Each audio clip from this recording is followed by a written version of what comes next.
Hey guys, CryptoDad here again. Thanks for joining me for the live Q&A in LA. Sorry we're running an hour late this week because there was a school function. But those of you who hung out and those of you who are just joining me, welcome. Let's get started.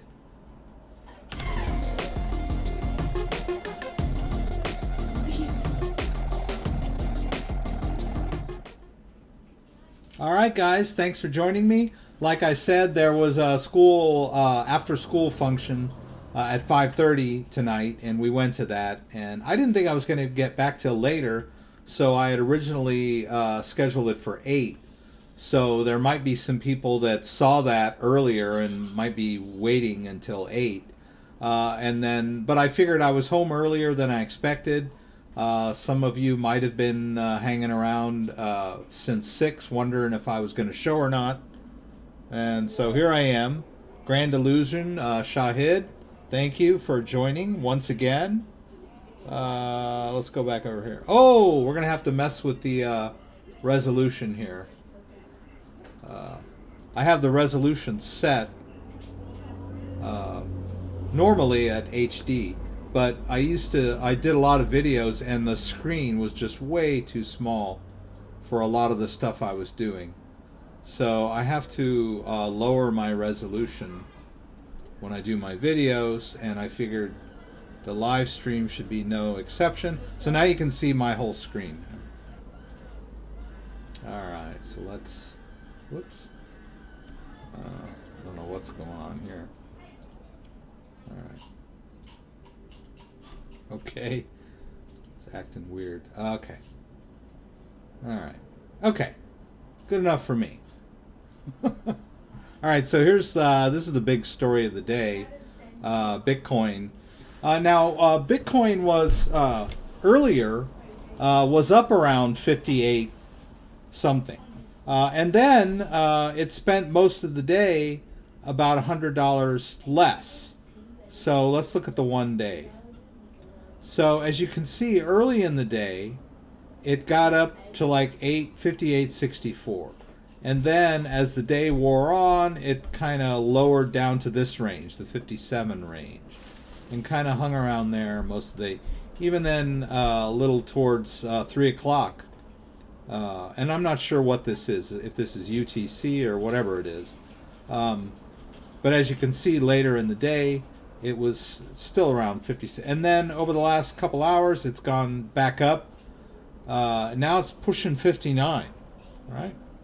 And I also mentioned at this point that you'll read a lot of articles where they talk about Bitcoin, the closing price of Bitcoin on a certain day or time or whatever. And I don't even know what that is, but I'm sure they have it set at some point in the day where they say, okay, this is the end of the day as far as Bitcoin is concerned, and we'll call this a close at this price.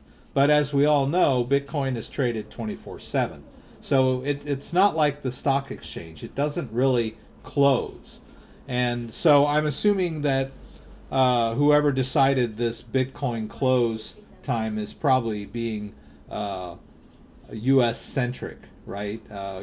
Since we're the exceptional country, the end of our day should be, the official close of the trading day for Bitcoin. That's my assumption. So I don't know. Okay. Okay. Good luck.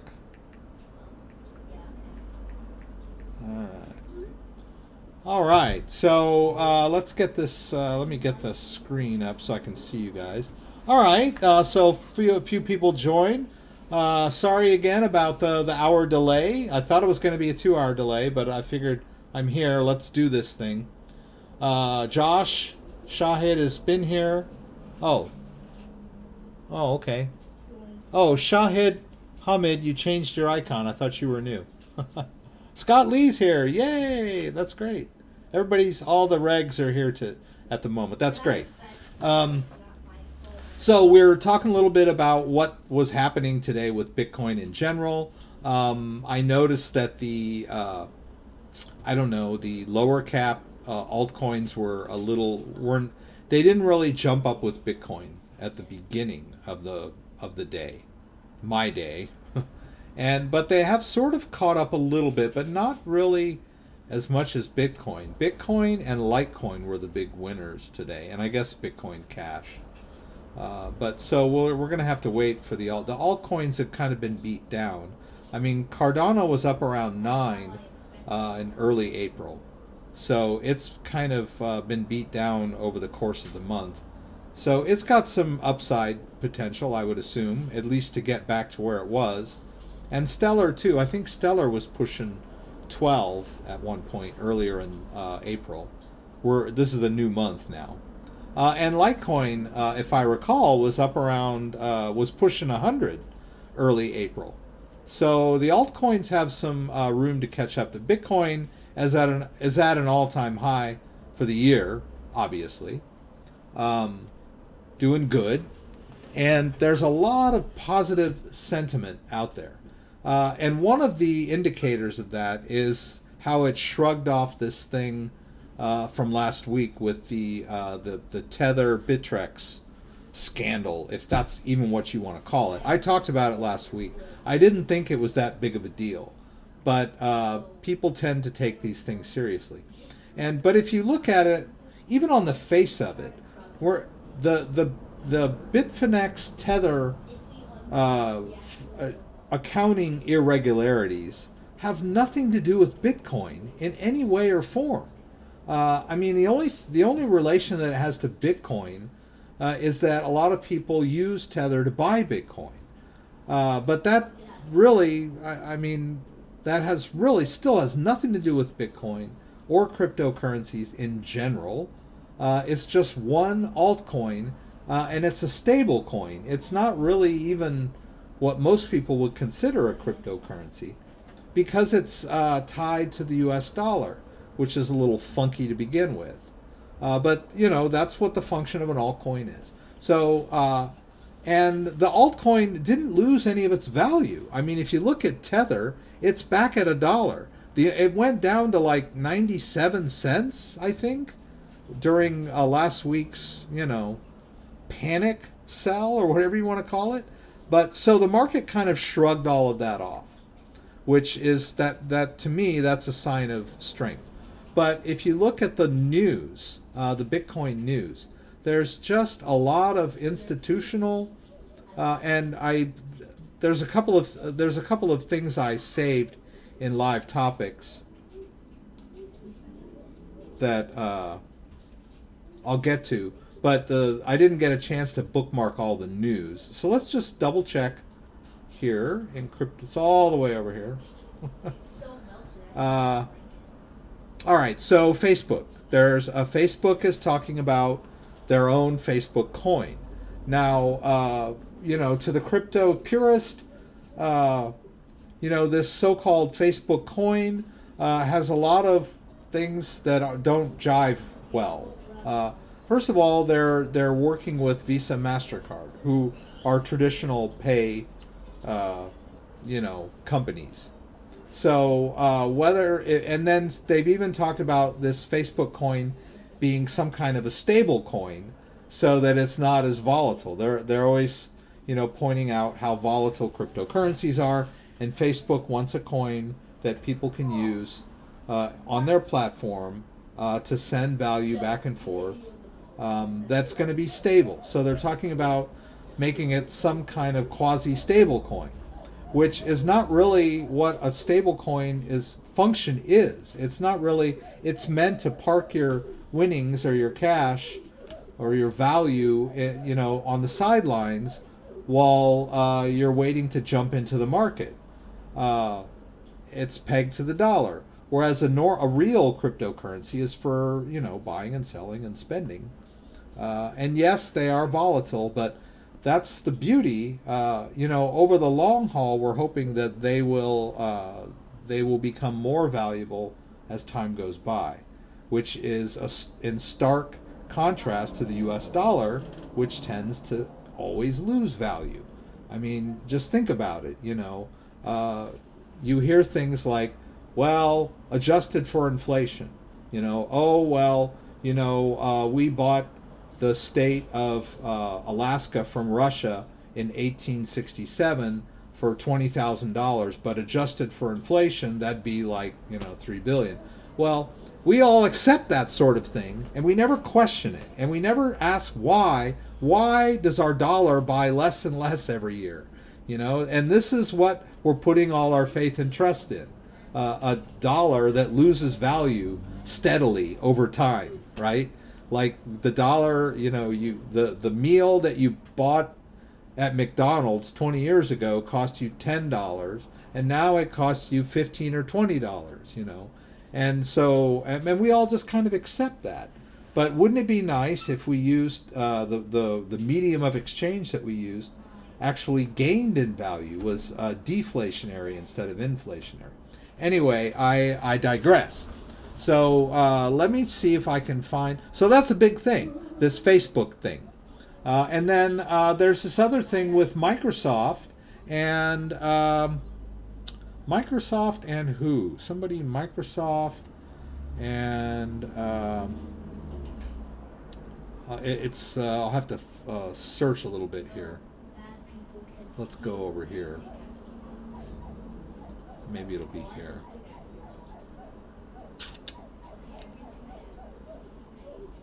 There's something with Microsoft going on, a stable, a blockchain-based thing with... Here we go. Microsoft makes JP Morgan's Quorum the preferred blockchain for Azure Cloud. Azure. So Microsoft and JP Morgan are getting involved in a pseudo cryptocurrency. And the fact that they're basically pseudo cryptocurrencies, it doesn't really matter to me. What people will see is that this thing is being accepted, you know, in the mainstream paradigm, right? The mainstream narrative, right, is going to incorporate Bitcoin. It used to be that Bitcoin and cryptocurrencies were treated as outside the mainstream narrative, right? They were the outsiders. They were you know, Bitcoin, altcoins were unstable. They were tulip mania. They were had no value. They were based on nothing. They were always used by criminals. You know, these are the things we were hearing in 2017 and 2018. And now we're seeing many more stories about... oh, and by the way, you can see that I just got a Brave ad there. And if I click on my Brave ad, it's going to open up a page for this particular product, right? And then if we go over to my Brave rewards, you can see that I've been accumulating BAT tokens over the last couple of weeks. So just to point that out, the Brave browser is now live and working, right? You can click on ads and get paid to watch ads. How you're going to spend this is not quite, you know, working yet. It'll be there soon. And let's put this here. Whoops. Sorry, guys. I've got my basic attention token shirt here that I ordered from Brave, the Brave store. It's pretty cool. This Brave store. I don't get any commissions for this. Brave shop, they call it. Let me go back over here.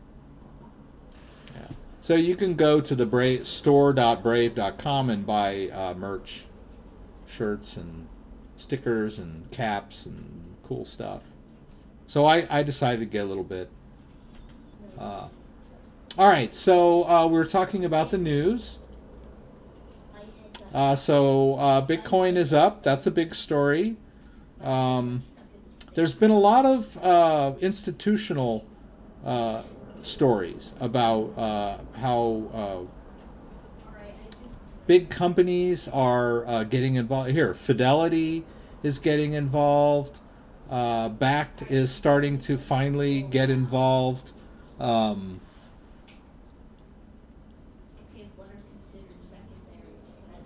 There was a small, not necessarily a smaller company, but there was Square's Bitcoin revenue jumped 65.5 million in quarter one, There was some outrageous number, and I think it was there was a percentage there that was outrageous. I can't think of, I don't see it here, but I thought it was like 70%.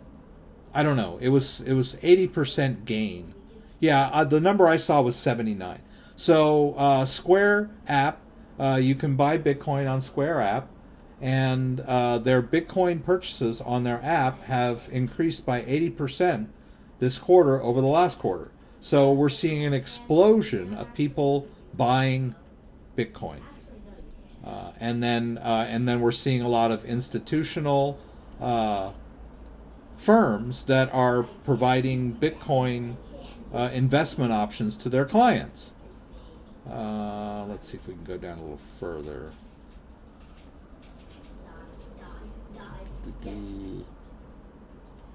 Big news coming out of Ripple with that kind of thing going on.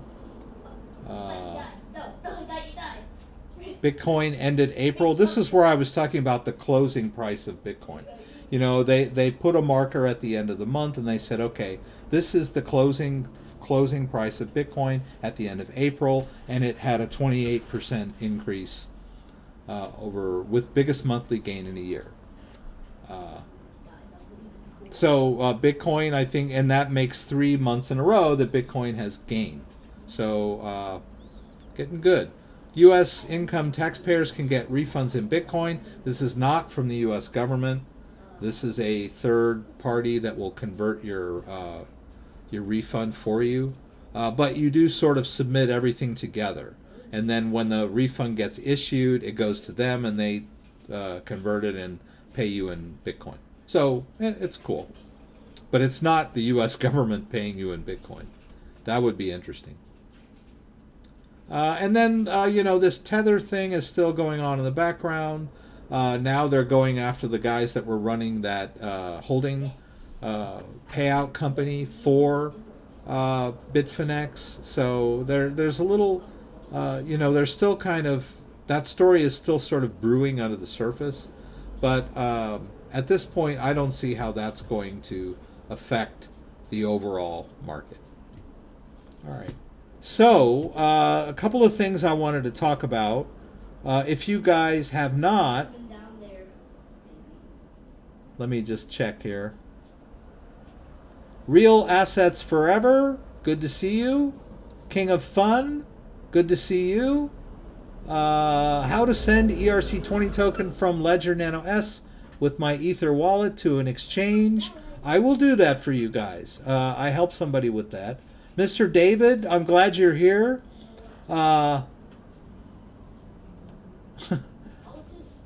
No, Mr. David, as a matter of fact, I figured out how to get back your CMT tokens.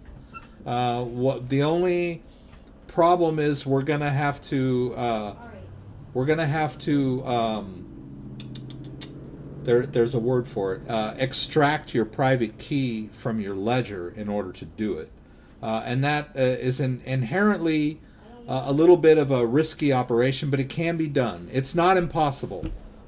It's a little bit involved. What happened is that our friend Mr. David sent CMT tokens that he purchased on Binance to an ERC, to an Ethereum address, because CMT used to be ERC20 tokens, but they're not anymore. They're on their own blockchain. So he sent the mainnet CMT tokens to an Ethereum address, and they never showed up as ERC20 tokens, as you would expect, because they're not ERC20 tokens. They just went nowhere. Well, as it turns out, if you go get the CMT wallet,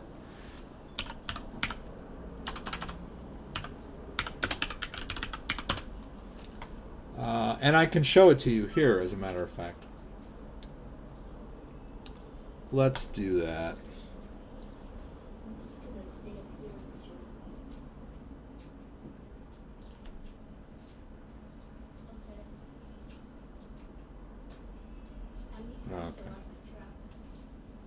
Okay. All right. So if we download the CMT wallet, which I did earlier, now there's some coins in here at the moment, But let's see if I can do this. Like if I do import, you notice up here I've got a private key option. So what I did was I created an Ethereum address on MEW using the private key option, right? And then I got a public Ethereum address, and I sent the mainnet CMT tokens to that address. Then I took that Ethereum private key and pasted it into this private key window, and lo and behold, the 99, I sent 100, but it cost me 1. The 99 CMT that I sent to that Ethereum address showed up.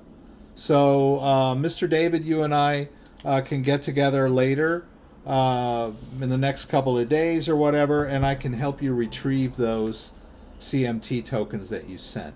But it's going to be a little more complicated because you sent them to an address associated with a Ledger Nano S.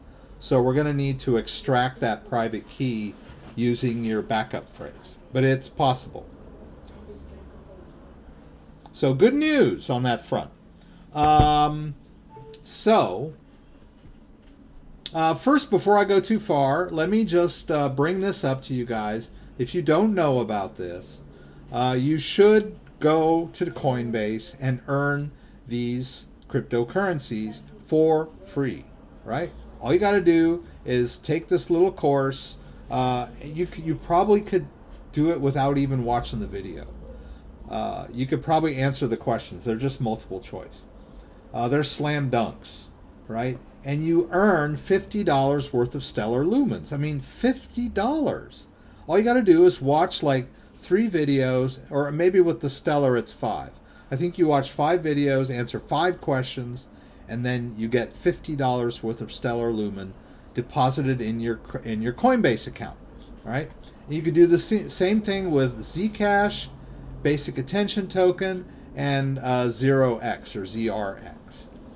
And I did it. You know, I mean, it was like with the 50, the 10 and 10 and 10. I'm not sure Zcash and 0x may have been a little less, but we're talking about $70 worth of crypto that you can earn in less than an hour just by going through this. So by all means, check this out. If you got a Coinbase account, it's a no-brainer. All right. Now, I know I get on these little rants and these tangents, but I would really like to explain this to you guys. There was a story that Microsoft Outlook got hacked and people lost cryptocurrency, right? And when you hear a story like this, you think, oh my God, my crypto wallets are vulnerable to hackers because they hacked into Microsoft. That's not it at all right? What happened was these hackers managed to gain control of a Microsoft tech support accounts. And so by virtue of having access to those tech support accounts, they were able to access people's inboxes. And then they searched through people's inboxes to see if they were on any cryptocurrency exchanges.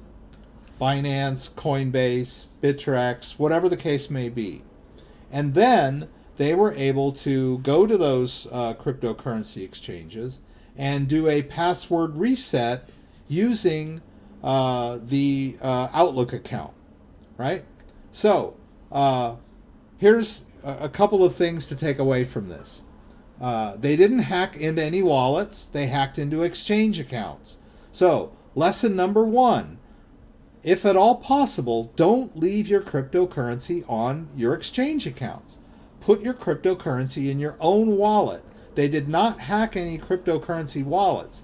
They hacked exchange accounts.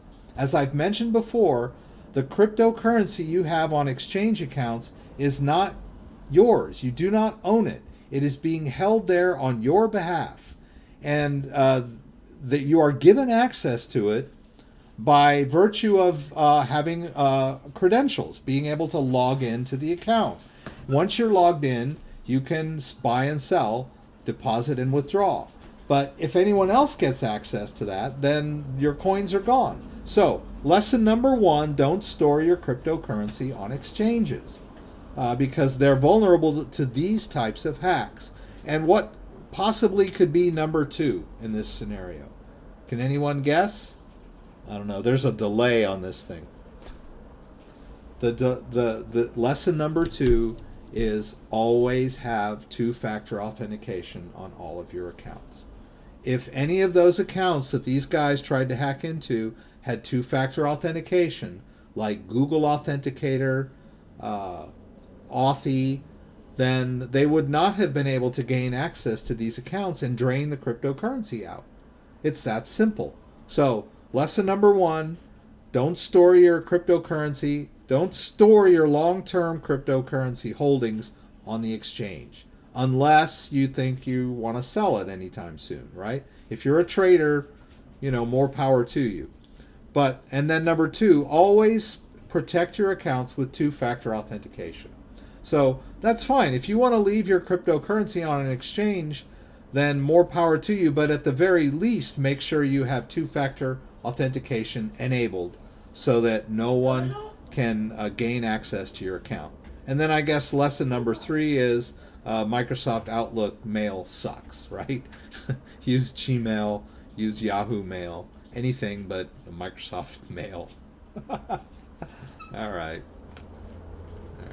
So that's cool. All right, so I saw a question. Somebody wanted me to send an ERC20 token to an exchange. So I am going to oblige him. All right, so I've got my Ledger Nano S. I'm going to enter my PIN.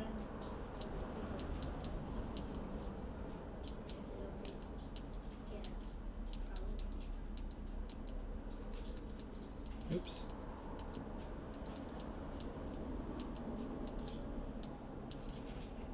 All right. Now, you know what? I'm going to try this. The problem with this is, let me go down here. The problem with this is the chroma key. All right. I'm just going to try it this way so you can see my screen. That looks pretty good. If I have chroma key on, then it looks weird. All right, so we can navigate back and forth using the buttons, right? See, I'm just using one button here. I can go back and forth between the apps, right? When I get to the app that I want, I use both buttons to enter the app, right? And then once I'm in there, I can navigate more. I can use this button to go to quit app. And then I hit both buttons and I'm out, right? We can do the same thing with Bitcoin. I hit both buttons to go in, and then I hit one of the buttons to navigate, to quit app, hit both buttons, and I'm out, right? That's the basic navigation on the Ledger Nano S. So let's get into Ethereum. I'm going to turn chroma key back on. There we go. All right. All right, now I'm back. Let's go back over here. I've got my Binance account open. Let's go to funds. All right, so here's Binance, right? So we're at funds, and I have all these wallets. I don't have anything in these wallets, right? If I hit hide, it only shows the cryptocurrency wallets that I have anything in. And you'll notice I bought some CMT earlier for that experiment, but I only sent 100, right? I was just experimenting. And then I've got some Poly and some BNB. All right, so the question was, how do I send my ERC20 tokens back to the exchange, right? If Rex is telling me to keep everything in my own wallet, and I have all these cryptocurrencies stored in MEW, my Ether wallet, with my Ledger, and it's all safe and sound. What if I want to sell it, right? How do I get it back? So let's go through that. We'll open up this, and I'm just going to go to my Ether wallet. All right. All right, so on the MyEtherWallet page, we hit Access Wallet. I'm going to use hardware. I have a ledger, and then I'm going to use the old style address because this black one originally was used the old Chrome app. So when I established my Ethereum private key, it was based on this old type of address. The newer one, if you buy a brand new ledger and install Ethereum, you'll have to use this lower one because for some reason they changed the address format on the new ledger. But we don't need to worry about that now. I'm just going to use the default, click Next, and you can see that there's some Ethereum in this first address. I'm going to click that and access my wallet. All right, so here you go. We can see that I have a balance of Ethereum and that I have some ERC20 tokens over here. Or do I? I don't know if I have enough of these to send to Binance. Let me try. Let me see if VIU is there. I might have to throw some in here first. Nah, it's not. These ERC20 tokens were like airdrop things. I didn't even ask for them. No. Okay. All right. So I'll probably need to throw some in. All right. So I'll probably lose a little in transaction fees, but c'est la vie. Let's withdraw. Here, first I'm going to get my address. I'll start the opposite way first, right? So I'm going to withdraw some poly. Let's withdraw 200. Whoops, sorry. That's the address. I just copied it into my clipboard, and I'll withdraw 200 poly, right? And it's going to cost me 12. That's okay. I'm going to send it to my MyEther wallet, and let's see, what do we got here? I need my Binance two-factor authentication code.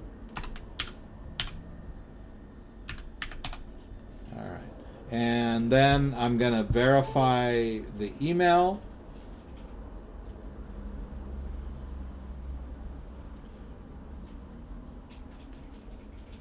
We're going to have to do a little, sometimes you have to wait a few minutes.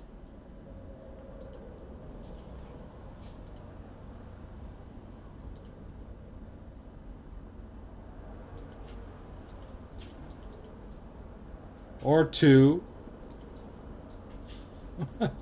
There it goes. All right, so there's the withdrawal request. I'm going to confirm that, and then it'll take me over here, and you can see it's processing the 188 poly. I'm just going to put it in the wallet and then move it back, right?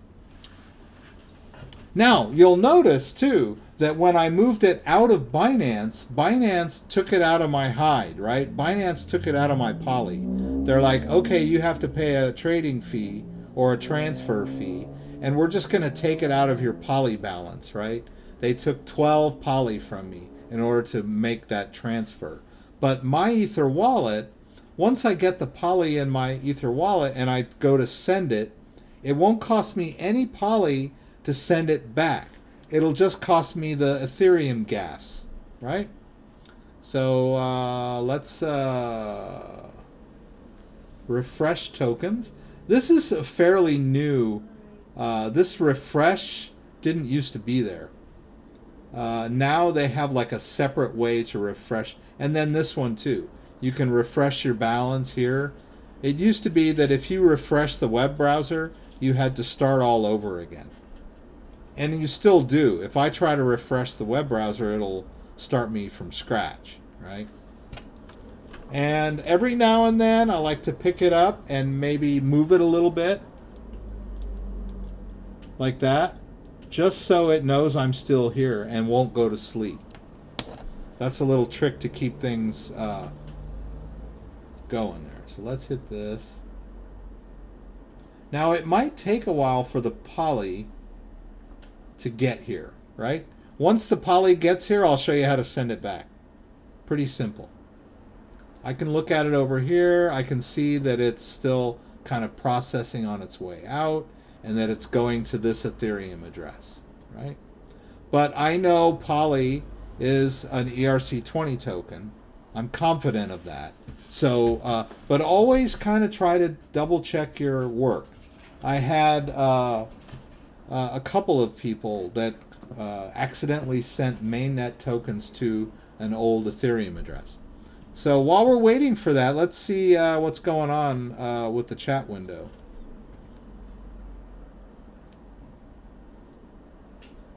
All right.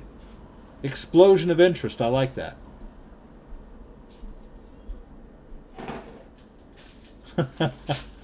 Mr. David and I worked together today with Zoom. Because I've done tech support for quite a while, and I answer a lot of questions in the live stream and in my comments, but it's very difficult to help people over the phone if you can't see their screen. And, you know, I don't really want to get control of anyone's screen, because then they might think, oh, he had control of my screen, he's going to siphon my crypto out from under me, even though I wouldn't. But it's more comfortable for me to watch someone else's screen and kind of direct them. A little more difficult. I mean, I would like to just reach in there and move the cursor myself. But that's we're testing out that platform. And the reason that I'm testing that out is because I'm gonna, I've started, I haven't just started it, I've had a Patreon page for a while now. And I've got the link for my Patreon page here in the, wherever it is, in the description down below. I've got the link to my Patreon page. And one of the reasons I'm doing the Patreon page, I was a bit turned off by it a while back because it seemed like a lot of work and almost like a second job. Because you know, if you commit yourself to you know, Patreon and you get subscribers, then you know, you've made a commitment to them and you're obligated to spend a certain amount of time you know, on Patreon dealing with your subscribers. And that's, I mean, there's nothing wrong with that. That's the model there. But for a while there, I was a bit reluctant to do that. But the reason that I've decided to go with the Patreon now is that I'm starting to get a lot of questions from people who are stuck in one way or another, or have lost coins for whatever reason, and they think I might be able to help. Now, I try to screen a lot of requests, and sometimes I can't be of much help. If you had a Bitcoin blockchain wallet, a blockchain.info wallet from 2014, and you lost your password and you can't remember your wallet ID and you don't have your backup phrase, I can't help you, right? That kind of stuff. I get a lot of that. I get a lot of people that tell me, oh, I had a blockchain wallet back in God knows when, 2015, and I bought 3 Bitcoin, and now I want to get it back, but I don't remember anything. I don't have my password. Well, you're just out of luck, basically. But if you transferred some coins and you're not sure where they went, that kind of thing, a lot of times I can help. Or your computer crashed and you can't get into your wallet anymore, and you might have your backup phrase somewhere. I can help you with that kind of stuff, you know. So I put this Patreon page up, and I've got tiers. There are a lot of people that just say, hey, I want to help you. So I've got this basic room where people can just subscribe and give me $5 a month.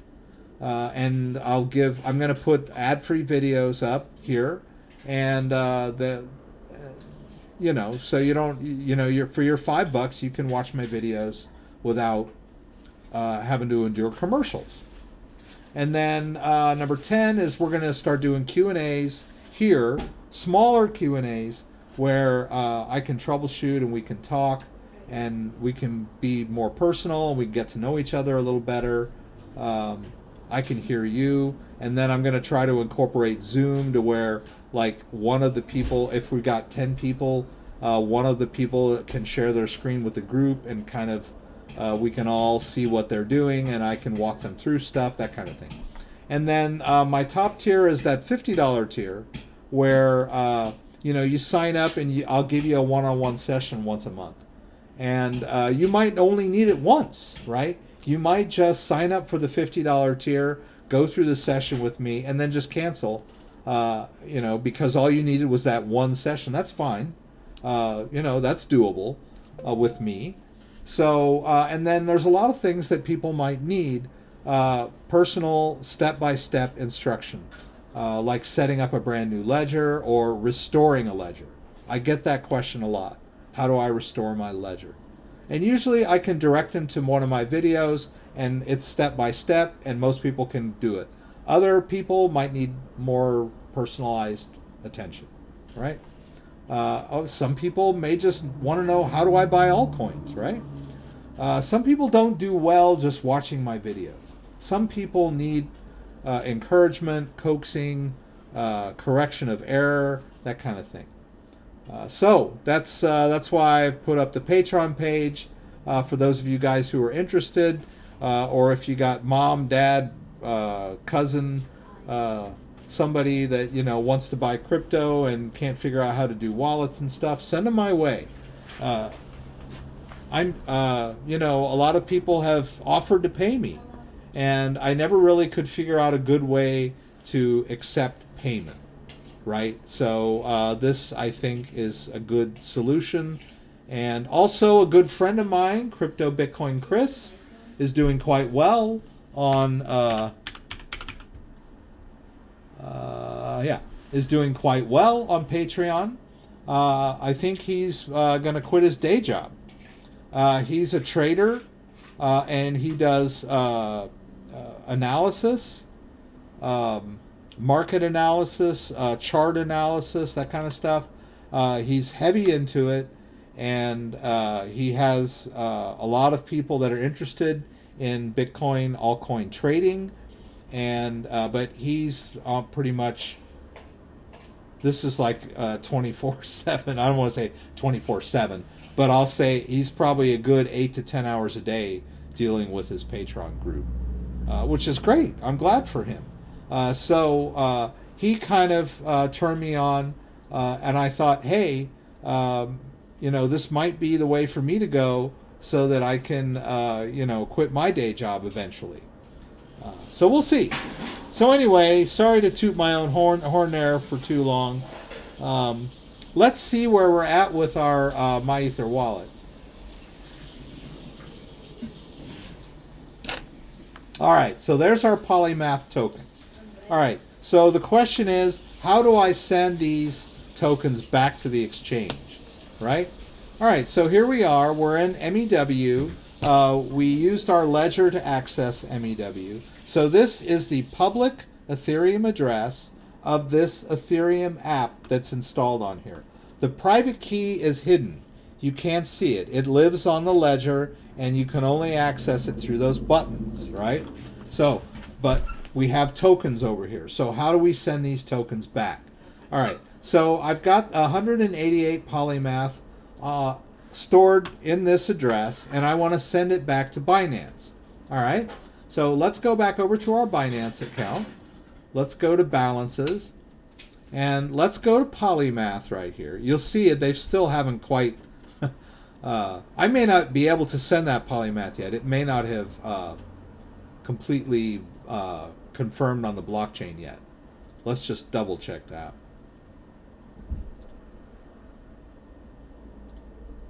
Yeah, it's still processing on their end.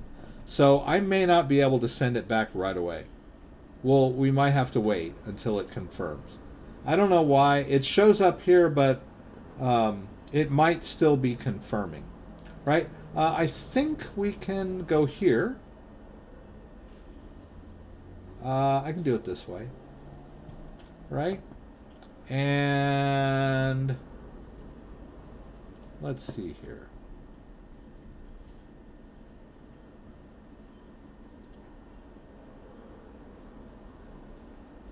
let's go here. Okay.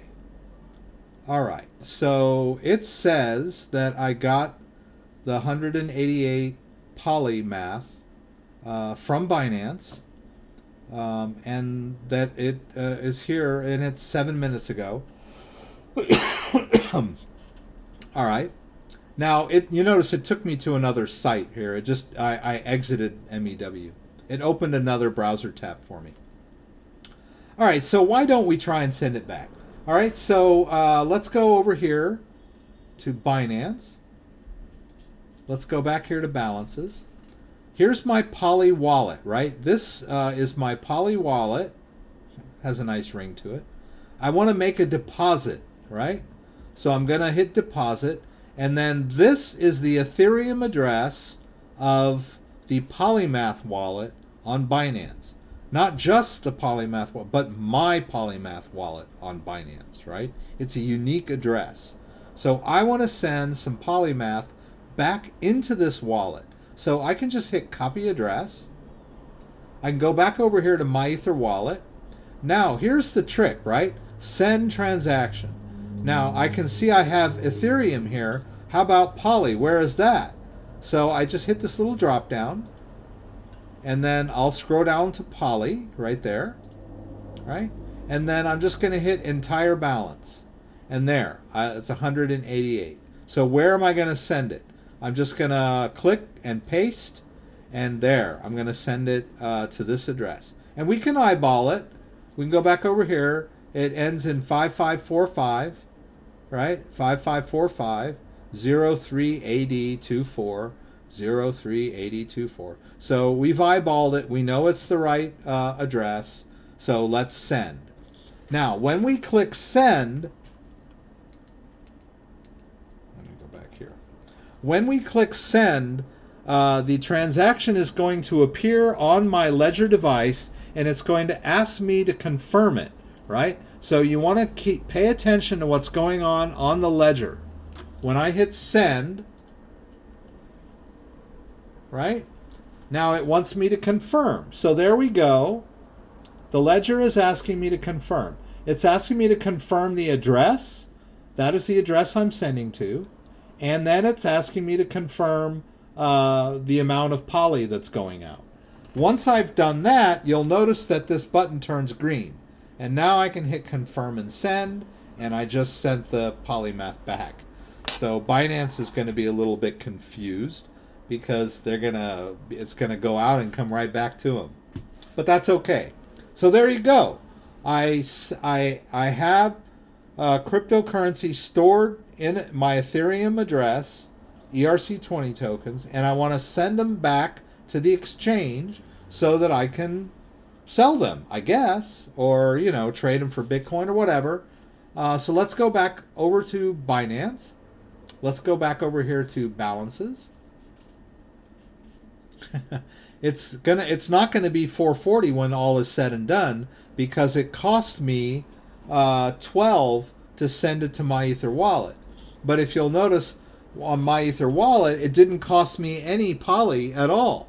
It sent the 188 clean and clear. It just cost me 3 cents worth of Ethereum, right? So let's go to transaction history, and that's a deposit, right? There's the withdrawal.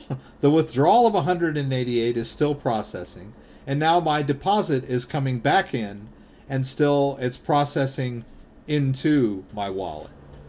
So once that gets back in there, when we go back over here to funds, we'll see the poly, and it'll, all right. So the poly now says that I only have 240 left, which is correct. But as soon as the incoming fully confirms, it's going to show up in our poly wallet as whatever it was minus 12, right? I think it was 440, so it should be like I'm horrible at math. 428. Yeah, most likely. Yeah, so I think I had 440 in there, and we'll subtract 12 from that, 428. So that's what we should see when all is said and done, right? And it takes a little while to confirm. Okay, so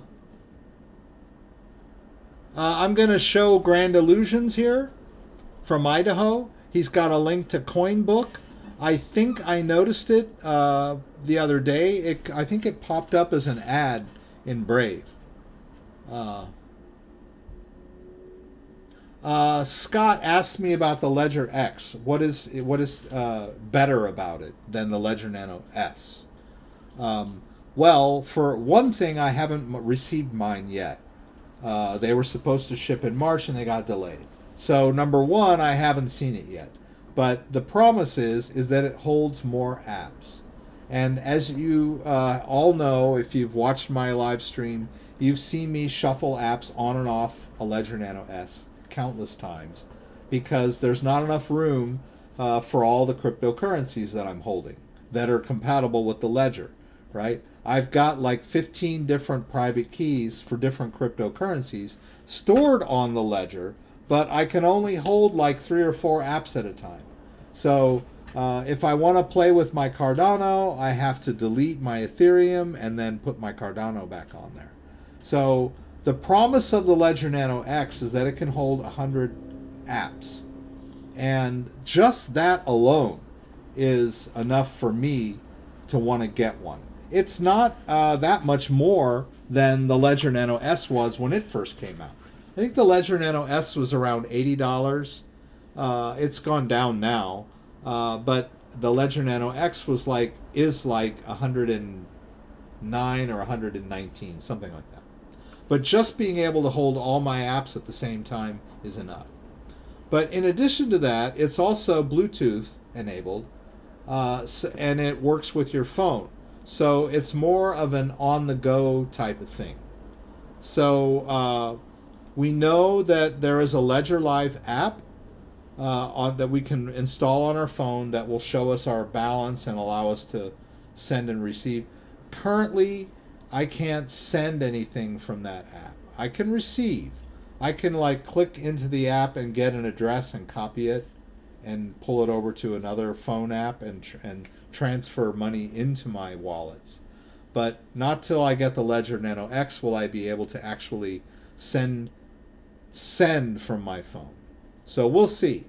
But like I said, I haven't gotten it in my hand yet, so I can't say definitively what its advantages are over the Ledger Nano S. But just being able to hold more apps is a big, big, big, big plus for me. Now, I don't know yet whether I'll be able to interface it with Ledger Live. I can see Ampuli is asking about Ledger Live. So it remains to be seen how Ledger Live is going to fit into the picture. My hope is that I'll be able to use Ledger Live to manage my Ledger Nano S's and my Ledger Nano X. But I heard some rumors that when you set up a Ledger Nano X, you sort of have to reinstall Live and start from scratch. But we'll see. I'm pretty good with Ledger Live, so I'll let you guys know about that when we get to that point. Now, I would like to point out to you guys an interesting new way to manage your private keys. Not new, but fairly interesting new feature. And it's called WalletConnect. Now, I'm going to share my phone with you guys. Now, we all know that we can install a cryptocurrency wallet on our phone that has its own private key that's stored on the phone, right? This Tron wallet. The Tron wallet is installed on the phone. The private key resides on the phone.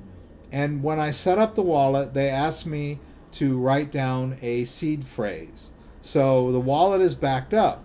So it's not on an exchange. It is in my wallet, and I manage it. I control... Oh, there it goes. That's the alert for the Binance deposit. So we should be able to see now the 428. Yeah, see, there it is. 428 polymath. All safe and sound back on my Binance account. I could buy it, sell it, do whatever I want with it. So let's go back to the phone thing here. All right. Now, if I control the private key of this wallet, so it's not on an exchange. It's not a hot wallet. There are some phone-based hot wallets, like Uphold. Uphold's a great wallet, but you don't control the private keys. So, and if I lose my phone, then I can get a new phone and restore from my backed up key and get this wallet back. I've done it. This is a brand new phone. I bought this phone, upgraded to this phone last month, and I took the old wallet from the old phone. Oh, sorry. I gotta set this thing not to go to sleep. There we go. I took the wallet that was on the old phone, and I used the private key that I had, or the restore phrase, a 24-word recovery phrase, and I imported that wallet onto the new phone, and lo and behold, that wallet is now on the new phone. And then I erased it off the old phone. So we have a wallet with a private key, and what's the advantage of that? Okay, I can carry it anywhere I want, right? Because and I always have my phone with me, always. Call me crazy, but you know that's the modern day thing. If you've got a smartphone, you most likely have it with you at all times. So I always have access to my cryptocurrency. Now you might say, well, what if someone steals your phone? Well, they better look like me or they won't be able to open the phone up because I have Face ID on the phone. I also have a fairly complicated passcode. So if someone is about to rob me, I can hit both buttons of my phone and then it goes into the emergency mode. And the only way to wake up the phone is with the passcode. So in that situation, someone could take the phone from me and spend days, months, years trying to crack my passcode because it's a long, complicated passcode. It's not 4 numbers. Anyway, and if I lose the phone or someone steals the phone, they won't be able to access the cryptocurrency because all the wallets are connected with additional password and Face ID, right? So the cryptocurrency is safe to a certain extent, right? So we have convenience. Now, but here's another interesting thing. There are other types of wallets like, or exchanges. How about if I want to trade cryptocurrency? Now we did this, I don't know if I did this last week, but let's take the Binance DEX for our example tonight. Let's go to Binance DEX. Oops. Sorry. Oh, here we go. Let's go to the Binance DEX. Right? Let me put it over here. We're going to go to Unlock Wallet. And then I'm going to click this Get QR Code, WalletConnect. Right? There's my QR code to connect to the Binance DEX. Now I'm going to open Trust Wallet. Right? You'll see Trust Wallet up here. Now you'll notice too that up here is a little icon. This is for the WalletConnect. So when I tap that icon, it asks me, do you want to use WalletConnect? So I say yes. It launches the camera, scans that QR code, and then it wants me to confirm that I'm want to interface with this DEX, right? And so now I've got access to this Binance DEX, and the private key for that is on my phone. Now you remember, if you've ever done Ether Delta, the Ether Delta worked the same way. And you basically would trade out of your own wallet. Now you can create your own wallet on Binance DEX and store it on your computer, but that's less secure than the private keys residing on your phone. And you can also use a Ledger Nano X with the Binance DEX too. But the beauty of using your phone is that it's much more convenient and quicker to get into the DEX and to make trades. So let's try. Oh, they just added a new one, right? So the last time we did the DEX, there was Mithril, and then over the week they added Now token, and now they have this new one, which is SPND, which I'm not familiar with, right? So let's check it out. It is a, let's see, if you could, there's really, I would really like this DEX a little more if there was a link to the, what the token's website is. I'm going to move this out of the way for a second. But there's not. Oh, geez. All right, so let me see if I can find out what this thing is. There probably is, I'm just missing it. SPND coin. Ah, okay.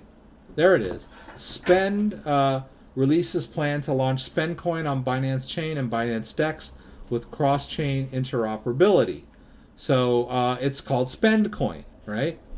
So interesting. So let's say let's buy some. Let's go back here. All right, so I want to buy some of this stuff. So I'm going to click on it. It's going crazy today because it just got added. Maybe if I'd have caught this earlier.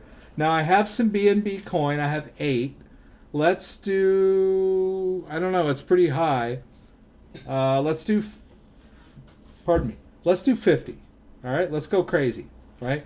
I want to buy 13.29 worth of Spend Coin. I'm going to hit buy Spend Coin. Now, I want to show you this, though. This is cool. All right, here's my phone sitting over here waiting.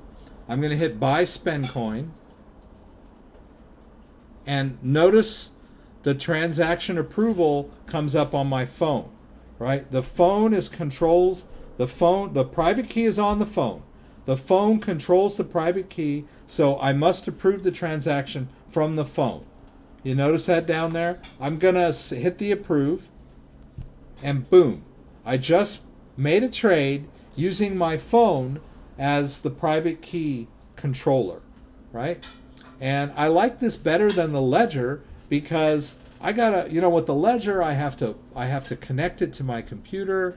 I have to enter my PIN. I have to play with this little, screen. But with my phone, I open the app. Of course, I do need to set my phone not to go to sleep because it will disconnect from the DEX if it goes to sleep. So you'll want to make sure that you've set your phone to not auto whatever that setting was that I used. And if you switch apps, it'll disconnect from the DEX. So if you get a text and you flip over to the text, or you get an email and you check the email and you flip to a different app, it's going to disconnect from the DEX. But not a big deal. You can just reconnect. It's not that big. You just need to be connected when you trade, right? So let's check that order. So there's an order there for the Spend Coin, and I don't know that much about trading. I don't know why it takes so long to execute, but it does. When I buy the Mithril, it takes it sometimes a day before the trade actually goes through. And I've been told that you save trading fees when you use limit orders, and sometimes when you use a market order, you never know, you could get really screwed if the price fluctuates violently right as you're making the trade. You could end up spending a lot more than you expect, that kind of thing. So, but anyway, I'm not the big trading expert, but I am, I claim to know a little something about managing private keys. So here we go. Now, here's another interesting thing. Let's go to the phone, and I'm just going to go ahead and exit the DEX, right? Let's see. We can do it. Well, I'll just hit cancel. I'm going to disconnect from the session, right? And now we can see the wallet. Take a look at this wallet. This is the Trust wallet. Once again, I control the private key of this wallet. The private key is stored on the phone, encrypted, right? No one has control of this wallet except me. If I lose the phone, I can restore the wallet from backup. I have the seed phrase backed up in a safe place. And so you can see there, it still says that I have 8 Binance coin. So let's refresh, because I think it should go down here. Yeah. Now it says I only have 4 Binance coin. But I don't see the... oh, look, there it is. I've got the spend coin. It's not completely... they're not all there yet, right? I had more. The full trade, the trade has been partially filled, right? So you can see the Mithril, you can see the Now token, and then you can see a bunch of other ERC20 tokens. Those other ERC20 tokens are basically just stored in this wallet. You know, I just transferred them in there. This wallet also will hold regular old Bitcoin. Notice there's none in this wallet, but you can put it in there. In fact, let's put a little Bitcoin in this wallet, just for the heck of it. Bye, Scott. Good to see you again. Thanks for coming by. Good to have Scott here, always. LTC Perozzi's here. Cheerleading again. Thank you. And someone says locked out of Binance. Okay, well, I'm assuming that it's because of you may have lost your 2-factor authentication. Maybe it's something else. But anyway, you have to deal with Binance directly on those, or you can open another Binance account using a different email. You don't have to fully verify your identity on Binance. So, but Binance might detect that it's coming from the same IP, and they might complain about that. We don't know for sure. But let's send a little Bitcoin into this wallet. All right, so let's do it this way. We're going to go over here to Ledger Live. Right, and I'm going to go, I've got the Ledger Nano S, and it has gone to sleep. So I'm going to enter the PIN.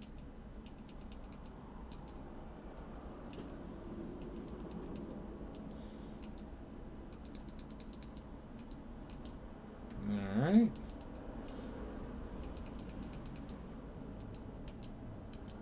All right. All right, so now we're going to get out of the Ethereum app, right? I'm going to go over to Bitcoin, right? I'm going to hit both buttons to get into Bitcoin. All right, and then let's go over to this Bitcoin wallet here for the Ledger Black, Bitcoin Ledger Black. All right, there's some Bitcoin in there. I'm going to send it. Let's see, what's the best way to do this? Yeah, I don't, it's a little tricky to send. Let me try that. Yeah, they want the address. Oh, no. Oh, no, I am sending. Okay, sorry. Yeah, so if I do it that way, I'm going to need to... I need to receive on this one. So let's go down here to Bitcoin. And I want to do a receive. And there's the QR code. But I can't really get that QR code onto my desktop, right? So what I'll do is I'm just going to share it. Right? I'll just send myself an email.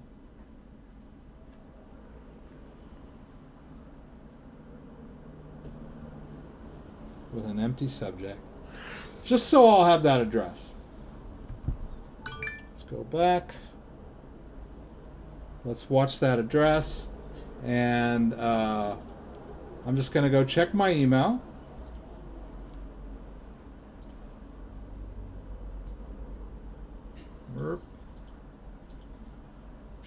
Revealing my email to you guys.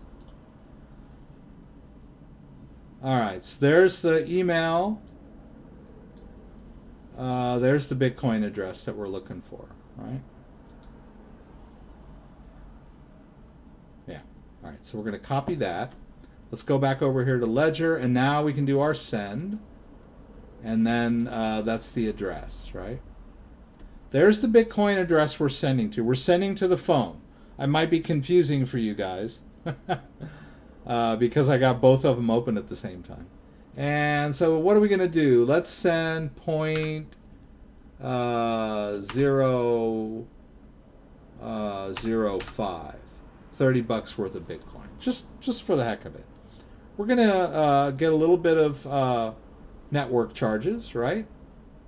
It's going to be about $1, maybe a bit high, but I'll do it anyway. So we're going to hit continue here. Now we need to confirm on the device, right? So we got the device ready here. We've entered the Bitcoin app already, so that's done. And then we need to confirm on the device. There. You see, it's wanting me to confirm the amount and the address. So I'll hit the check, and I'll confirm the fee, and then the transaction gets broadcast. All right. And then we'll just hang out and wait for the Bitcoin to show up in this phone-based wallet. It might happen really fast. It might take a while. We'll see. We'll just kind of keep an eye on it. All right, so we can see here that I just sent the $31 worth of Bitcoin out.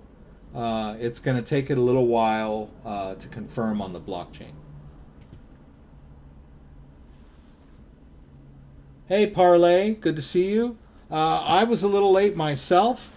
We had a thing at my daughter's and my son's school, so we hung out there. It's so quiet in my living room. I don't know what happened to my kids. They're probably in the other room watching TV. All right.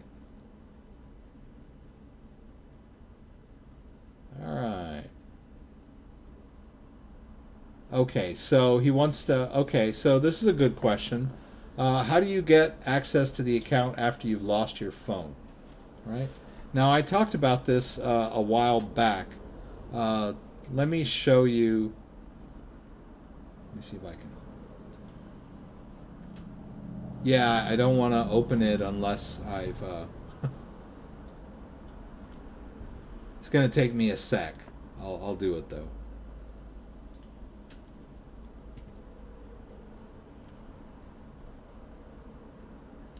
I'm going to move it over here.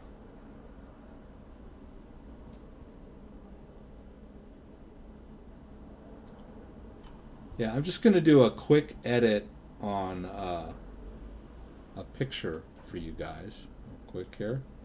Oh yeah, there it is right there. Alright, I'm just going to do a quick blur. Filter, blur, Gaussian blur. I'm good with that. Alright. So, in my case, this is blah. That is Robinhood. Okay, so I lost my two-factor authentication. So I need to send them, I need to convince them that I am who I say I am, right? So first of all, they're going to maybe send me an email, and then I'm going to have to confirm that that is my email address. Now they want me to send them a picture of me holding my ID. In my case, it's a driver's license, but you can use a passport, or like any kind of government ID. And then you have to write, see, you notice there I wrote for Robinhood, disable 2FA only, and I wrote the date. And that is how, and then I had to send them that picture. And then after they got that picture, along with a scan of my driver's license front and back, then they verified, and they were convinced that I was who I said I was, and that this was my account. Then they disabled the two-factor authentication on the account. And so I got an email, took about 3 or 4 days. They sent me an email and they said, your account has been successfully verified. We've disabled your two-factor authentication. Please log into your account and re-enable it, right? So, and then, I mean, I never had lost my username and password. All I lost was the phone for the Google Authenticator. So, so that's what I did. And once I got logged in, then I used my new phone. I didn't lose the old phone, but I accidentally erased something that I needed and was in this position, right? So that's what happens. Now, let's look at it from Binance.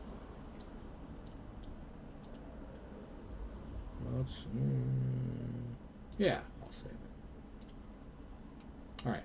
So, but let's look at it from the point of view of Binance. I want to see if that Bitcoin came in yet. Not yet. It might take a while for the Bitcoin. I want to see that Bitcoin show up in this wallet. All right. It will. That's April 30th. No, that's not today. Today is May 3rd, right? Patience. So let's say, let me just get this out of the way. There we go. Worthy. Let's say that we've logged out and we want to log in, right? So we'll go to, we know our credentials, right? We just lost our two-factor authentication. So we're gonna attempt to log in with our credentials. All right, we get past that. Now it wants my authenticator code. Now what am I gonna do? All right, see this little link down here, lost your Google Authenticator? All right, they're gonna give you some instructions.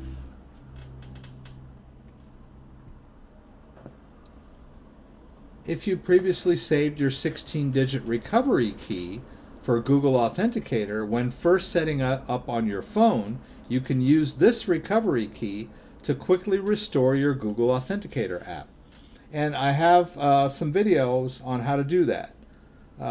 It's just a manual entry, right? So if I had that 16-key code, right, I would go to Google Authenticator. I would go to the plus up there on the right, and then I would hit manual entry. And then I would put in Binance for account, and then below there I would put in that 16-digit key that I backed up, right? But most people don't do that, right? Most people don't have that backup. So what do you have to do, right? At that point, then, you're, if you don't have your backup and you lost your phone and your old Google Authenticator, you're going to have to go through this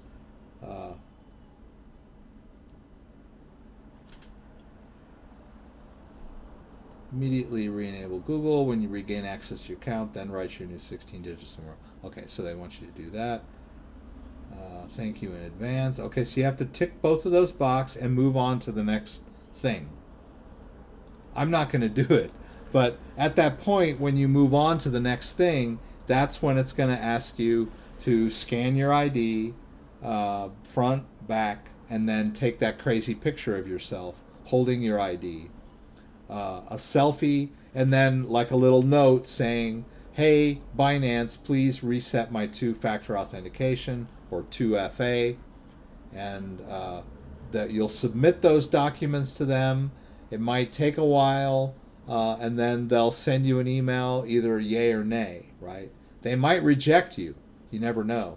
I got rejected by Robinhood the first time because I forgot to write the date. I did everything else right. It was a picture of me with my ID saying, please reset 2FA, but I forgot to write the date on there. So I had to resubmit again. This time I had to have the date written on there. So every cryptocurrency exchange has its own rules on the or their own procedure as to how you go about resetting your two-factor authentication, and they're all different. So it's quite a hassle. Try not to lose your phone. And if you are prone to losing your phone, always write those backup codes down. That way, if you get a new phone, you can restore it. I don't know, the Bitcoin may take a while. It still hasn't shown up. I'll leave it up there. I'll just leave it up there while we talk. Okay, Scott left. Do I think Bitcoin will hit 10K anytime soon? I would like it to. I'm not a market analysis more. I'm more of a tutorial how-to guy.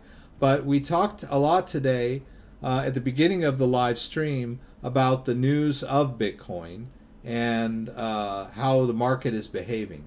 So if we look at the cryptocurrency market cap, you can see that Bitcoin has been on quite a tear for this year. So let's look at the 3-month chart. Right here is our April surge, and now we're still on the upswing. And we know that markets are driven on sentiment, fear, and greed. And we saw that last week around Thursday when there was the New York Attorney General announced that they were investigating or subpoena records from Bitfinex and Tether over this so-called accounting irregularity. And we saw the market took a dip that day. But it was just a short dip, and the market recovered. So in my mind, that's a sign that we're in an uptrend when bad news can be disregarded so quickly. Now, there's been a lot of good news about cryptocurrencies and Bitcoin and cryptocurrencies in general over the last several months, but it hasn't really been moving the market that much. But as you'll notice, as the market starts to rise, good news will have a magnifying effect. So good news in this case is adoption, and we're seeing a lot of announcements for adoption, right? We're seeing a lot of Fidelity just announced that they're going to be offering Bitcoin. Bakkt is just announced that they're going to have partnered with a Bitcoin custodial service. Facebook is talking with Visa and MasterCard about their own cryptocurrency system.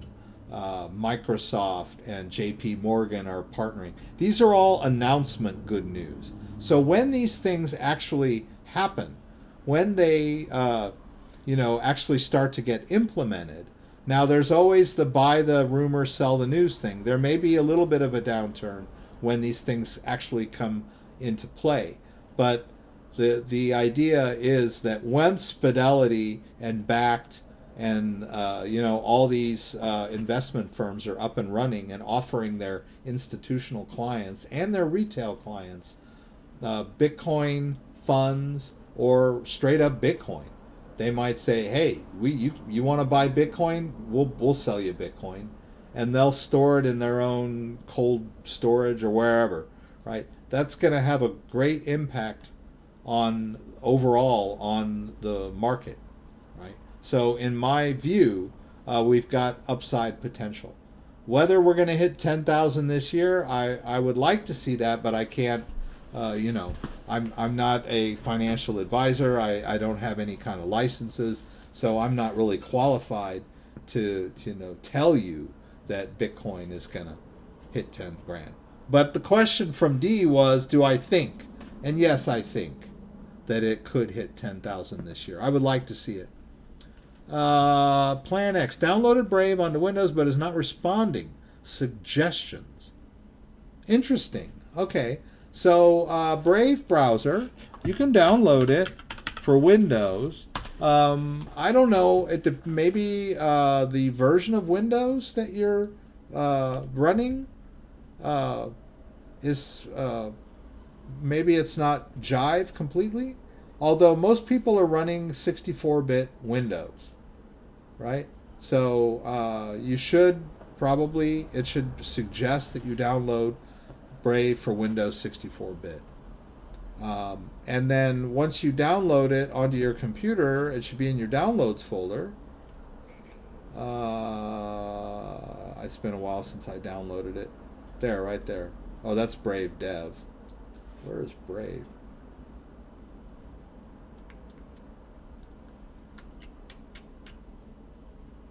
It's probably down a little further. It's a bit. Yeah, see, okay. So once you get the installer on your computer, it should work when you double click it.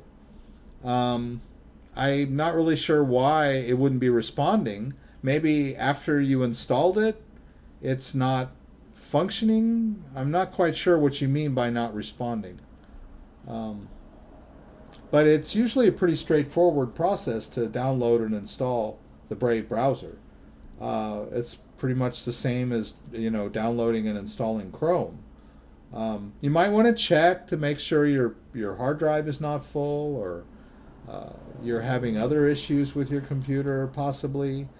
You're not connected to the internet properly, that kind of stuff. All that troubleshooting kind of stuff. When all else fails, maybe just delete this thing, right? Just delete it from your computer and download a fresh copy and see. Maybe that's the issue. I hope it works out. Is it true that you have over 1,000 BTC? No, that's not true. I don't have over 1,000 BTC. I don't even have 1 BTC. I had more in the past, but I spent some of it. So I'm not like a whale, right? I'm not like a huge Bitcoin whale or anything like that. I just have used it in the past. So when in 2017 I sold Bitcoin, I took profits, and I used my Bitcoin to shift over into altcoins. That was basically what I did in 2000. I took some profits, so you know I enjoyed the upswing of Bitcoin. But a lot of the Bitcoin that I had, I moved it into altcoins, and the altcoins died in 2018. So I've just been sort of hanging on by my fingernails, which is, I guess, a lot of people have. But I wish I had 1,000 Bitcoin. That's funny. Is it true you have over 1,000 Bitcoin? I had sent Litecoin to Coinbase Pro, but when I tried to trade it, it said insufficient funds. You might want to just make sure that the Litecoin was fully confirmed on the blockchain before you tried to trade it. It'll show up in your account, but it won't be spendable until it's totally confirmed on the blockchain. And another thing that could happen is if you bought it from Coinbase with your bank account, and then you tried to transfer it to Coinbase Pro, it'll show that you bought it, but it won't be available until your bank transaction clears. So that might be your issue too. I've had that happen to me before. So check your transaction and see. It might, you might be able to find in there where it says like pending approval, something like that. It's waiting for the funds to clear through your bank. That's a possibility. Undercover whale. D. Crypto daughter. She spooked me. She's here. She has arrived. Crypto daughter is my daughter.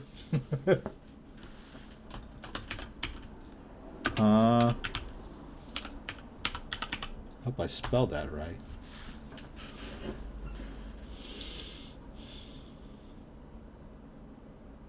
Okay, yeah, I would say yes. The last question for tonight I can take is the bit address paper wallet stored offline.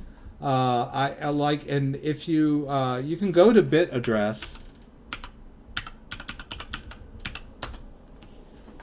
You can go and you can, while I'm connected to the internet, I can generate a wallet. I'm not going to put anything in the wallet. but there is a way to download this web page and run it offline, right? And that's what X3457 is referring to. And the question is it a secure place to store your Bitcoin? Yes, I believe it's a secure place to store your Bitcoin. But the only thing you have to remember is that paper tears and paper burns, and you can lose paper. So it's only as secure as your security habits, right? If you print out this address and you throw $100 worth of Bitcoin in there, and then you just throw it on a stack of papers in your on your desk, and then a year later you wonder what happened to your Bitcoin wallet. Maybe the maid threw it out or whatever. Then it's not very secure, right? But if you print out your paper wallet, you store your Bitcoin in there, and then you, with great care, store it in a safe deposit box, or you make multiple copies of it, put one in your safe at home, put one at your brother's house and another at your parents' house in case fire or flood or earthquake or whatever, then it's a secure place to store your Bitcoin, right? Just don't let anyone else see that private key. As you can see, this private key is totally exposed. All of you can see it. So this wallet, I would never put any Bitcoin in this wallet. No way. I've already exposed my private key online.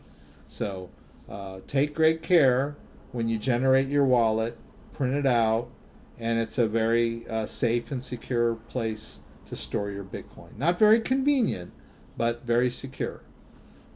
All right, guys. I don't think Bitcoin is a scam. The market value might go up and down, but the technology is sound. It was invented a long time ago.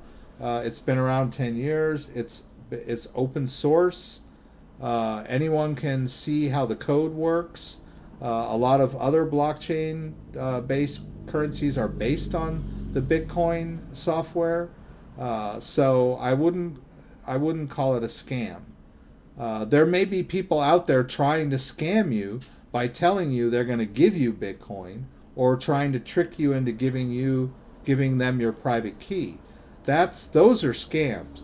But the Bitcoin protocol and the Bitcoin network and the Bitcoin blockchain, not a scam, as far as I'm concerned. I could be wrong, but that's my opinion.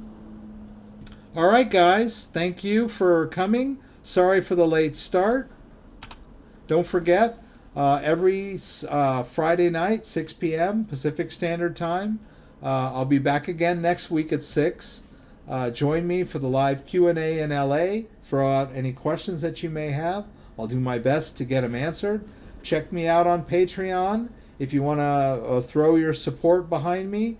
And, if you feel like you want a little more TLC and a little more interaction with me, I encourage you to join the Q&As that we do over there, or the one-on-ones if you feel like you need that extra bit of attention. I'd be more than happy to spend time with you, in exchange for your support. It's only fair, right? So if you like this video, give me a thumbs up. If you'd like to subscribe to my channel, I would appreciate it. When you subscribe, there's a little bell you can click that will allow you to be alerted whenever I post new content. Once again, thanks for joining me, and hope to see you again soon. And that Bitcoin never did make it into my wallet. I'm gonna check it. Yes. One last time before we go, gang. There it is. See that Bitcoin there, that 0.005 Bitcoin? That's the Bitcoin we sent from the Ledger wallet. So this phone-based Trust wallet is like an ultimately cool tool for sending and receiving cryptocurrency, storing cryptocurrency, and keeping your private key safe on your own device, and interfacing with the DEX.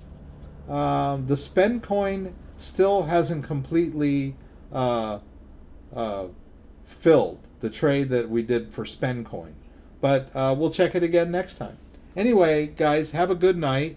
Oh, dear. Sorry. Yeah, there it is.